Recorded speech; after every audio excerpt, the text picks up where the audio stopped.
Welcome to the channel. My name is Coach and I'm your go-to source for everything relating to TNA. Now, elephant in the room, I was gone, I was a bit sick, so my content was a bit spotty, but I'm back now. And let's talk about TNA. Now, I've realized this about TNA. Since it's taped, wrestlers can't appear on every show. So what happens is, you have to spread your wrestlers out across the 2 shows, but that just ends up with half of every show being a bit boring and filled with stuff that isn't entertaining. And that is what's made me kind of not like TNA as much, because I enjoy the show. The good parts are really good, but then the bad parts are just really uninteresting and I don't want to watch it. But now let's look at what happened on tonight's episode of TNA so you can decide that for yourself. The show opened tonight with a women's tag team match. Rosemary and Wendy Chu teaming up against Jordynne Grace and Ruca. I had this spoiled for me accidentally, so it wasn't as much of a surprise, but it was still fun to see. This felt like a pay-per-view level women's tag team match, so I really enjoyed it, and it was really good. But unfortunately, it ended in disqualification after Tasha Steelz came out and attacked Jordynne Grace and Ruca, but luckily Masha Slamovich came to the save. This was a bit messy the end. I would have preferred to see a clean victory, but I get why they didn't do that. You don't want to have either team look weak. But I mean, Rosemary and Wendy Chu are essentially a jobber team because they've been losing non-stop, so it wouldn't have damaged them too much. But I get what they were doing, it progresses some feuds, and now again we're probably going to unfortunately get a 3-on-3 women's tag team match. They seem to like doing that, but I'm not feeling it this time. And then we had Jonathan Gresham versus Laredo Kid, and it's the normal Jonathan Gresham this time. This was one of those typical TNA matches you get every week where there's no story and just 2 good wrestlers going at each other, and personally that's not really for me, because like I do enjoy what they're trying to do with Jonathan Gresham, this good and dark side of him, and Laredo Kid looks really cool, so it was enjoyable, but just no story, and that's what's damaging it. Now Jonathan Gresham wins, he makes Laredo Kid tap out after he aggressively goes after his knees, so there's a bit of story and that made it better, but still not exactly my match. And then Santana backstage, he goes into the Systems locker room and he attacks him. We don't see them, we just see the nameplate of the Systems locker room and hear fighting in the background. We didn't see any of the System today. That was interesting, but that's probably because we're going to see them a lot next week. We followed this up with a 6-man tag match. You had ABC and Zachary Wentz going up against the X Division champion Speedball Mike Bailey, Leon Slater and Kushida. Once again, just another match with a bunch of guys thrown together. At least there's some story with Speedball and Zach, but right at the end of the day, it's just a match, right? There's no real story here. That being said, I enjoy everybody in this match. Kushida, he's the only person I really don't like seeing anymore. He's lost all of his hype since he came into NXT way back. He's just not been the same. But the rest of the people, that was cool. I am really proud of how far Zachary Wentz has come. Like, the fans love him now, right? He was always loved as part of the Rascals, but he was never this over. Like, right now, he's super popular, and you can thank Wesley and NXT for that. Not saying TNA didn't have anything to do with it, but right, NXT and that Wesley feud, that's what's gotten him super over.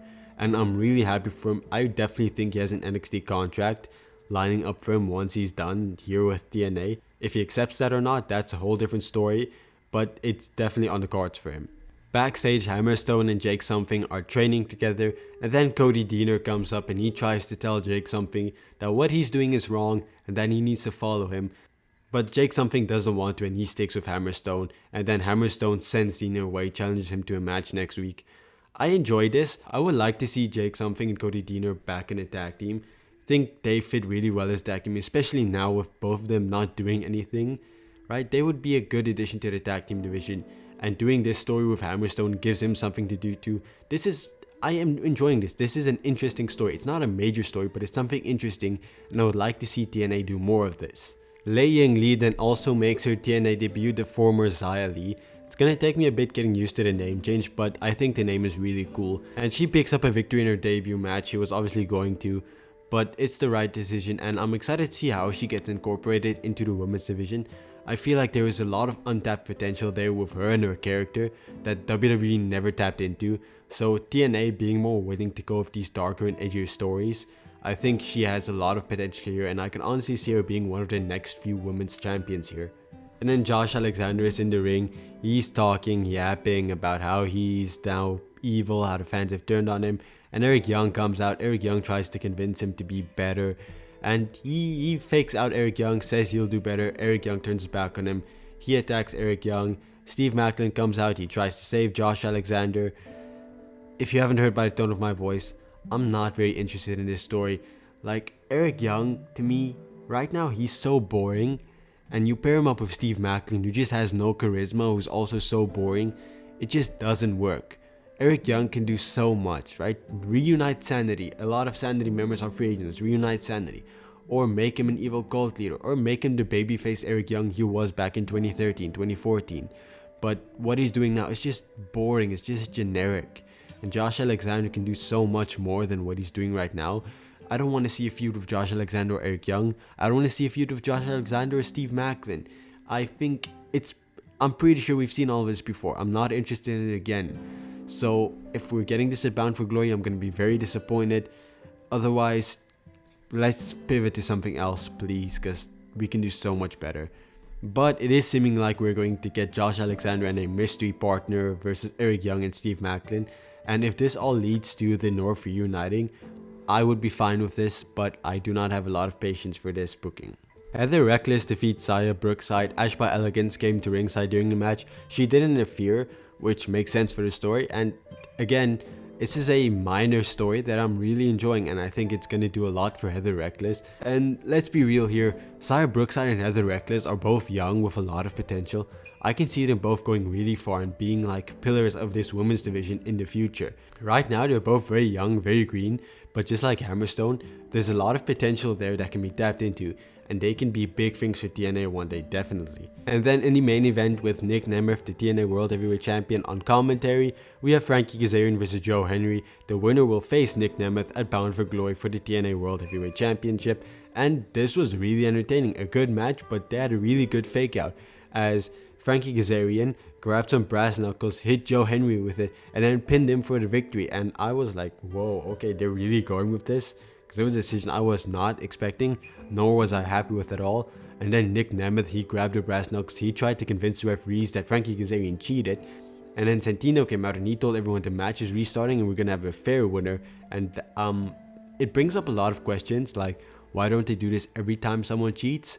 But we're going to suspend our disbelief here. It's what wrestling's all about. And the match restarts and Joe Hendry wins.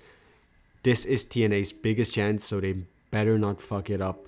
Like, we put the belt on Joe Hendry at Bound for Glory. At your biggest show, Joe Hendry gets the belt. He's your most over superstar.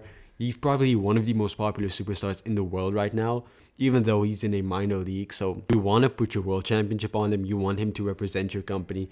And you probably want him to go over to NXT with the TNA World Heavyweight Championship, because it's just what's best for business, right? But yeah, this is a big match. Nic Nemeth versus Joe Hendry. I'm very excited for it. It's going to be a first-time matchup, I believe, between the two of them. At least the first time I've seen it, like, actually one-on-one. So I'm very excited for it. It's going to be a big match. And again, we believe in Joe Hendry and he needs to win that championship. But that was TNA's episode this week. And I'd give it a 6 out of 10. It was okay. Nothing too special. There was a few stuff I enjoyed, but for the majority of the show, it just matches for the sake of matches. And I didn't enjoy that.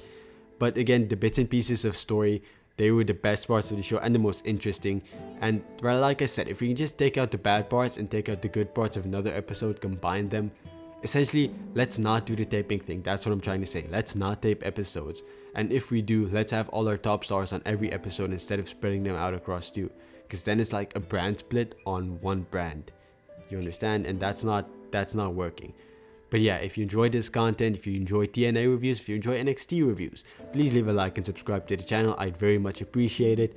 And I hope to see you guys again soon. Love from all around the world, and see you soon.